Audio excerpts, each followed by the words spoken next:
Can you tell me where?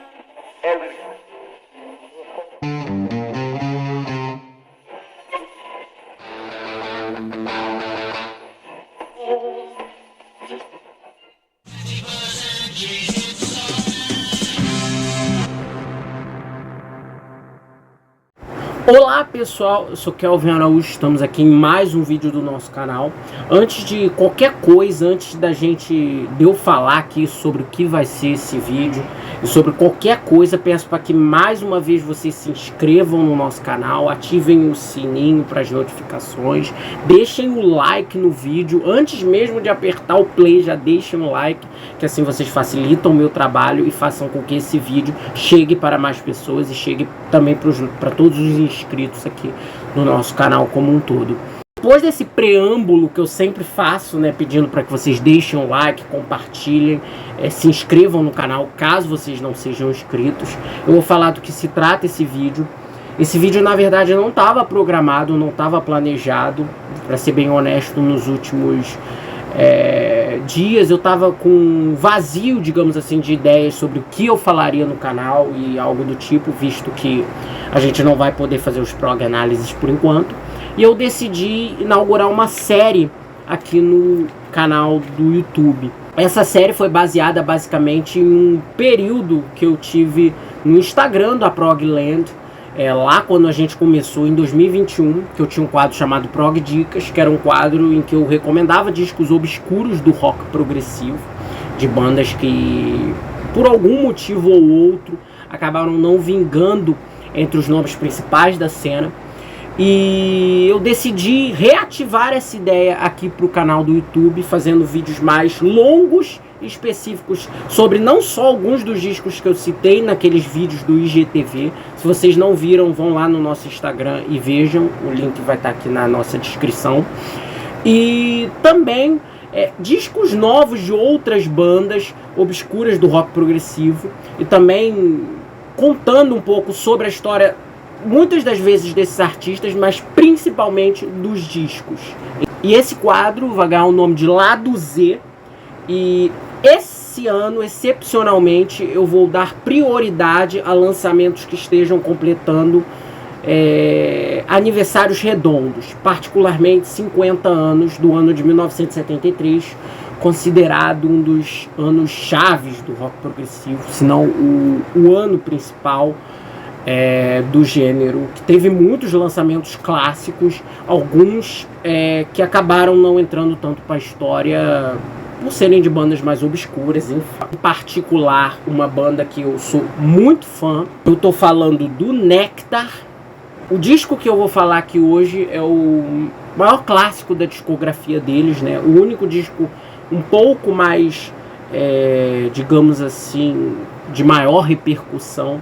Estou falando do Remember the Future, lançado em 1973, que completa 50 anos esse ano.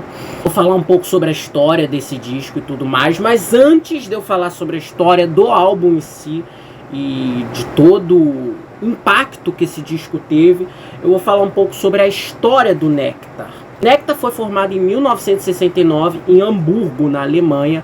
Entretanto, apesar de ter sido uma banda formada em terras germânicas, a banda foi inteiramente composta por integrantes ingleses.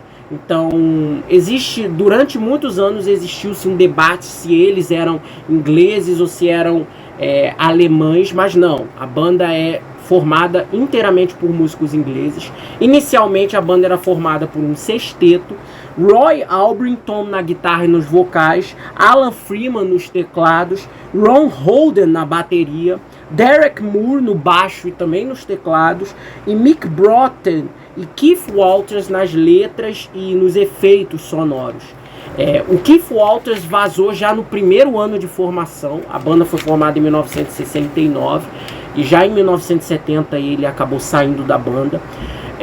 Nesse primeiro ano, nesses primeiros projetos, o próprio Nectar tinha uma formação muito única, por ser um sexteto e por ter 2 letristas dedicados.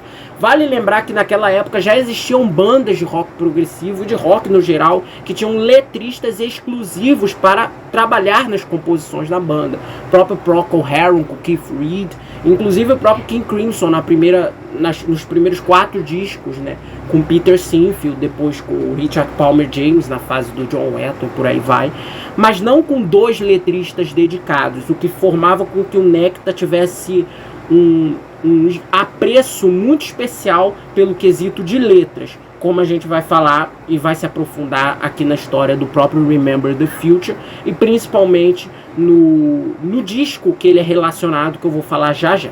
Depois da saída do Keith Walters, em 1970, o grupo começou a gravar algumas demos e etc.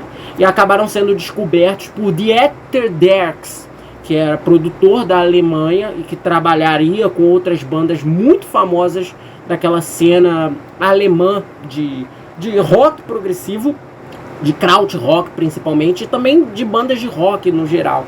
Ele ficaria muito famoso por trabalhar com artistas como Can, e principalmente nos discos mais famosos dos Scorpions do período clássico deles, entre 1974 e 1985, 86. Em uma entrevista em 2012, o próprio Roy Albrington relatou e esclareceu essa dúvida de como a banda foi formada, de como os primeiros anos foram para eles lá na Alemanha, onde ele já atuava como músico desde a metade dos anos 60 e onde ele conheceu os demais integrantes. Ele disse: "Eu estava em Hamburgo no final dos anos 60 tocando com minha banda chamada The Pips, num clube em Rapperbau. E durante o dia não havia muitos clubes abertos à noite. Então eu caminhei para um outro clube, Star, e ouvi um baterista tocando. Logo depois eu descobri que era Ron Roldan, baterista do próprio Nectar. Eu disse a Ron que se eles precisassem de um guitarrista e de um cantor, ele na época estava ensaiando com outros músicos ali, que eram músicos de bar, não tinha nenhuma banda em específico, que ele me chamasse. E 3 meses depois eu recebi um telex com ele me pedindo para vir tocar com ele. E assim começou o Nectar." Logo depois desses primeiros anos, em 1971, já chegou às lojas o primeiro disco do Nectar, Journey to the Center of the Eye, que poderia também estar aqui na nossa lista do lado Z, visto que é um disco sensacional. E já nesse primeiro disco, a verve conceitual e lírica da banda já estava muito aflorada. O Journey era um disco assumidamente conceitual, que contava uma história quase que de ficção científica, envolvendo conceitos entre alienígenas e seres humanos, permeados, claro, por uma analogia sobre autoestima e sobre autoanálise, que seria uma das marcas registradas da banda. O conceito desse primeiro disco fala sobre a história de um astronauta que acaba indo para Saturno e lá acaba conhecendo um grupo de extraterrestres que fazem com que ele aprenda a perceber, a se auto-perceber e principalmente a perceber por meio de outras vivências e outros planetas, literalmente, como uma vida ela é feita de diferentes modos de percepção e principalmente de análises mesmo. Guardem bem esse conceito que foi abordado sobre o Journey to the Center of the Eye, porque ele vai ser muito importante para a gente falar do próprio Remember the Future, que eu estou fazendo aqui um preâmbulo, mas já vou falar sobre ele. Logo depois do próprio Journey to the Center of the Eye, que foi um disco que teve um sucesso bastante local ali na cena alemã, digamos assim. A banda tinha uma presença muito constante, muito respeitada no circuito alemão de bandas ali que estava surgindo no início dos anos 70, paralelo à cena do próprio krautrock, né? Nesse primeiro lançamento, inclusive alguns resenhistas classificaram o próprio trabalho do Nectar como uma banda de krautrock e tudo mais, algo que o próprio Roy Albrington e os outros membros da banda sempre negaram veementemente durante toda a sua vida. E cá entre nós eles estavam certos. O trabalho do próprio Nectar nesses primeiros lançamentos tem muito mais a ver com um trabalho mais rock, digamos assim, muito mais ligado a um tom psicodélico dentro dessa linguagem de rock, e também progressivo, claro, que ficaria mais evidente nos discos seguintes, mas que soaria muito mais ligado, por exemplo, a trabalhos da cena do próprio Canterbury do que necessariamente a cena do krautrock. Embora, claro, tenha alguns elementos que sejam similares aos dois movimentos. Logo depois desse lançamento desse primeiro disco, veio mais 2 discos em seguida, a Tab in the Ocean de 1972, esse disco de orientação mais progressiva, também um dos clássicos da discografia do Nectar. Recomendo muito que vocês ouçam esse álbum, mas também de temática lírica bem mais variada, não é um álbum conceitual. E em 1973 chegava às lojas Sound Like This. Esse é um disco inteiramente composto de improvisações no estúdio. E daí a gente já parte para o princípio que chegaríamos ao próprio Remember the Future, que é o disco que a gente vai tratar nesse vídeo. Em 1973 o Nectar já tinha lançado 3 discos de estúdio. O disco de estreia deles havia sido bem elogiado, o próprio Tab in the Ocean também. Entretanto, Sounds Like This gerou uma própria desconfiança entre o meio da crítica musical que acompanhava eles, principalmente na cena alemã e na cena da Europa também. O grupo àquela altura já estava formando uma base de fãs em clubes, em circuitos ao vivo, mais alternativos, claro. Eles não faziam grandes shows em grandes casas até então. E esse disco, em princípio, gerou um próprio estranhamento por parte dos fãs e também por parte da própria crítica musical, por ser um disco basicamente composto de improvisações. E logo depois disso, a gravadora da banda, à época, pediu para que os membros da banda começassem a gravar um novo disco ainda naquele ano de 1973. Inicialmente a banda tinha reservado um período inclusive de férias mais para aquele ano, mas teve que voltar atrás dado os pedidos da gravadora para que a banda lançasse um produto mais vendável naquele ano, que seguisse a linha progressiva dos primeiros discos, mas tivesse uma carga melódica maior, visto que o próprio último disco tinha muitas experimentações. Era um disco basicamente feito de jammings que foram editadas em faixas em estúdio. Foi um trabalho que os próprios membros da banda descreveram como artesanal. O próprio Roy Orbison disse em entrevistas posteriores, todas essas entrevistas eu vou colocar aqui na descrição, que o trabalho do próprio Sounds Like This foi um trabalho muito curto, foi um trabalho praticamente não planejado no estúdio, porque a banda já tinha um conceito de fazer um disco de estúdio inteiramente de improvisações mesmo, sem letras e melodias estruturadas como nos lançamentos anteriores. Tudo que a banda não tinha que fazer no próximo disco, que seria o 4º de sua carreira. E assim, em novembro de 1973, chegava às lojas Remember the Future.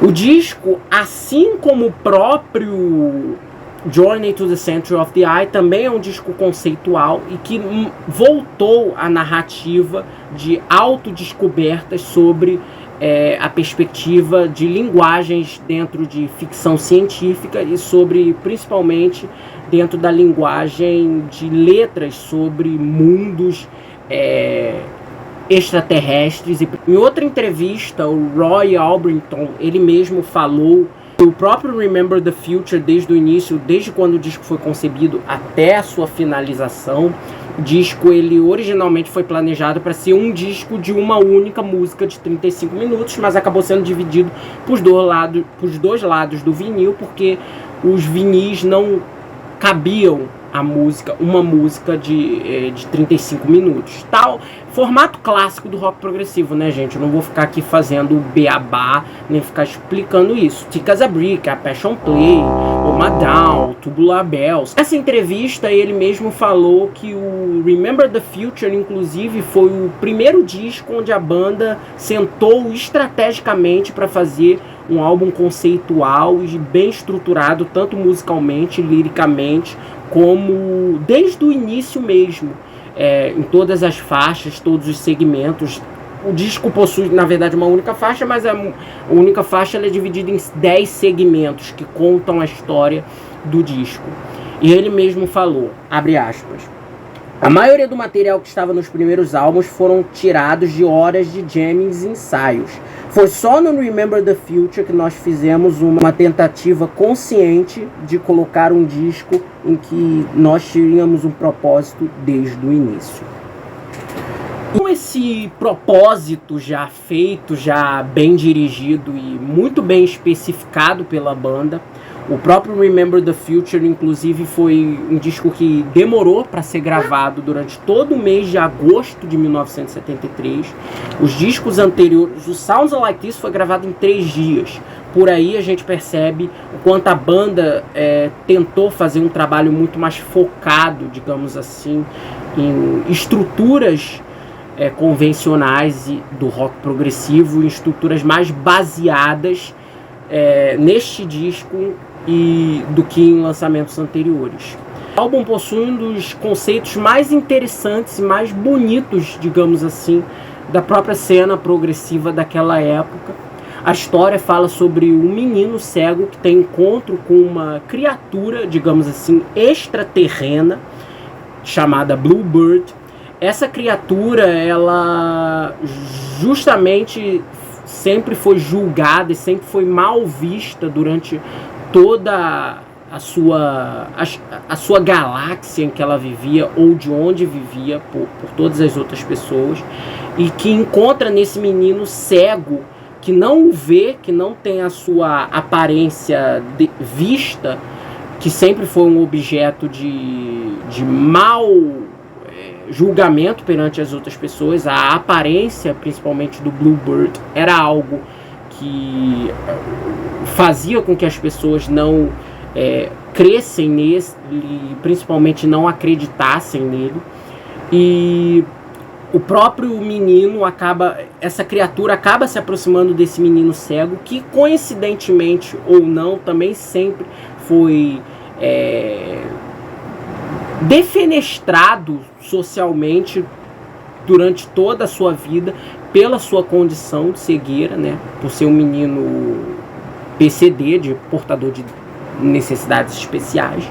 E esse encontro entre esses dois acaba gerando várias reflexões para esse menino, sobre tudo que ele viveu durante a vida e sobre o futuro que ele tem à sua frente, e que esse encontro junto com essa criatura extraterrena que sempre foi mal vista, que encontra na imagem desse menino cego um acolhimento que ele nunca teve, forma uma espécie de conselheiro desse jovem menino sobre os problemas que ele pode passar na vida, e principalmente sobre que ele nunca perca, mesmo não tendo a visão, de que ele nunca deixe de enxergar o valor que ele tem em si mesmo. Ora, ela de certa forma conversa muito com o próprio Journey to the Center of the Earth.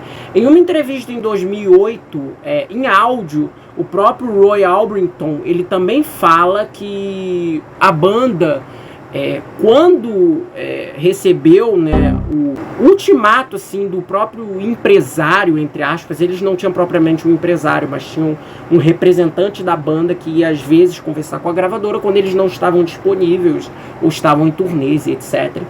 Que esse empresário, abre aspas, ele chegou a falar, quando ele falou que as demandas da gravadora eram para um disco conceitual para o próximo álbum que o Nectar deveria fazer depois do Sounds Like This, eles ficaram muito afoitos e pediram até para o próprio Mick Brockett, que era o principal letrista da banda, mas ele também compunha em parceria com os demais membros, dele ter uma ideia rápida para que o disco fosse rapidamente gravado e lançado naquele mesmo ano. Conforme eu já tinha falado anteriormente no vídeo, era uma demanda da própria gravadora da banda perante a visão que os críticos e tudo mais tinham do último disco que o Nectar tinha lançado até então, que era o Sounds Like This, que era um disco muito experimental, e foi essa demanda. E que essa demanda foi feita baseada no máximo de conceito que eles tinham desenvolvido até então, que foi no próprio Journey to the Center of the Eye, e de que o Remember the Future seria indiretamente uma continuação da própria história do Journey to the Center of the Eye, que falava sobre uma autodescoberta no caso daquele disco, de um astronauta, sobre aquele personagem do astronauta se presenciar, viver uma experiência extraterrena com figuras alienígenas naquele disco. Em especial no Remember the Future, não é especificado se essa figura extraterrena é necessariamente um alienígena de outro planeta, mas pode ser interpretado dessa forma também. Existem diversas interpretações sobre esse disco. E esse próprio conceito da pessoa que encontra uma figura alienígena e faz repensar sobre a sua própria vida e faz ver com que esse encontro faça com que essa pessoa veja a própria vida pelos próprios olhos, nunca foi muito explorado em resenhas, em próprios lançamentos dos trabalhos do Nectar, desses 2 trabalhos do Nectar, que são os trabalhos mais famosos deles. Geralmente se fala que o disco fala sobre isso e nada mais, mas essas histórias elas têm um significado por trás e um significado bem humano. O próprio Roy Orbison, ele falou isso em uma entrevista. Muitas coisas podem ser tiradas desse álbum e pode ser associada a muitas situações nas vidas das pessoas. Porém, o conceito principal é usar o olho da sua mente para olhar dentro de si mesmo e ver a pessoa real que você tem dentro de si. Esse conceito, que ele mesmo respondeu nessa entrevista, serve inicialmente tanto para o próprio Journey to the Center of the Eye, tanto para o Remember the Future. Alguns fãs da banda nos anos posteriores, inclusive alguns fãs da banda em anos posteriores chegaram a teorizar de que a figura do Bluebird, daquela figura extraterrena que sempre foi relegada pelos outros a vida toda, e viu naquele menino cego que não o via fisicamente, já que ele era julgado por ser uma figura extraterrestre fisicamente, digamos assim, embora o extraterrestre possa ser uma analogia para algo não padrão, isso fica amplo no conceito do disco. Muitos desses fãs acabaram teorizando de que, em tese, a história fazia uma alusão sobre Bluebird, na verdade, simbolizava Jesus Cristo e o encontro desse Jesus Cristo com esse menino cego, para que ele acabasse se aceitando e principalmente se auto enxergando, mesmo sendo um homem cego, das suas qualidades que sempre foram diminuídas a vida toda. Um conceito tão bonito desse, a história musical do disco não fica por menos, né?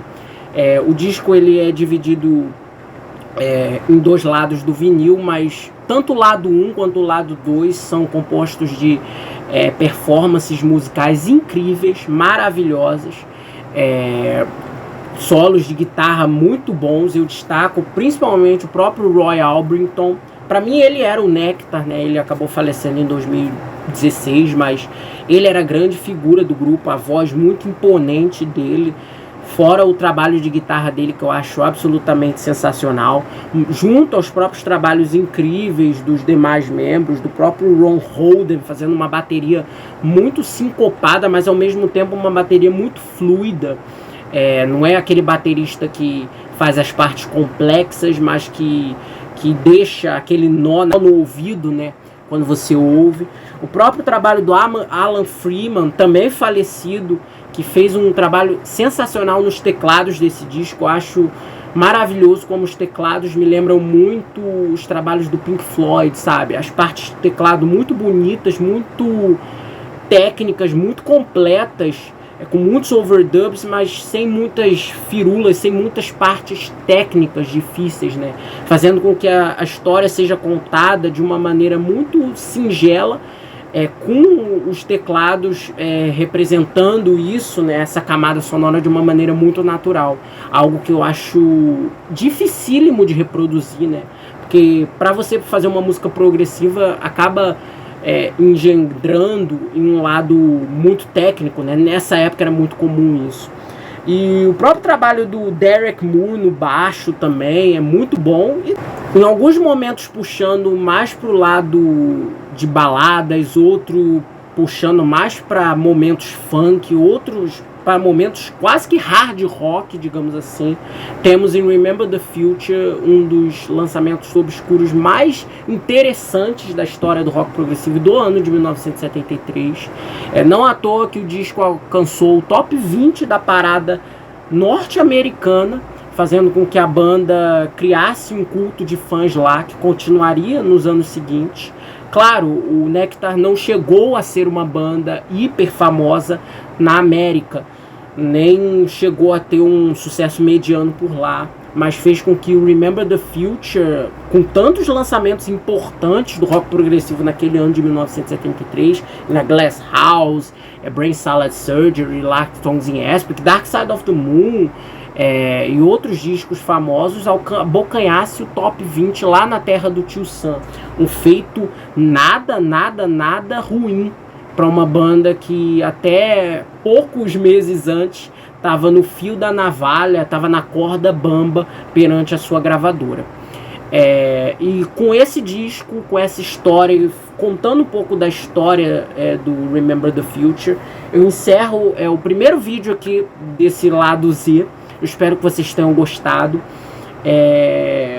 Digam aí nos comentários o que vocês acham desse disco. Se vocês não ouviram, eu recomendo que ouçam. O trabalho de Nectar é absolutamente incrível. Nos anos seguintes a banda continuaria com outros músicos em outras formações, outros músicos até bem conhecidos, o próprio Larry Fast, que mais tarde se tornaria tecladista da banda do Peter Gabriel, tocaria com a banda no final, do meio para o final dos anos 70. E o Nectar continuou depois de alguns hiatos. A banda encerrou as atividades no final dos anos 70 e voltou à vera mesmo já no início dos anos 2000, com a formação basicamente original até a morte do próprio Roy Orbison em 2016 e a morte do Alan Freeman em 2021. Hoje o Nectar ele continua se apresentando ao vivo, a banda continua.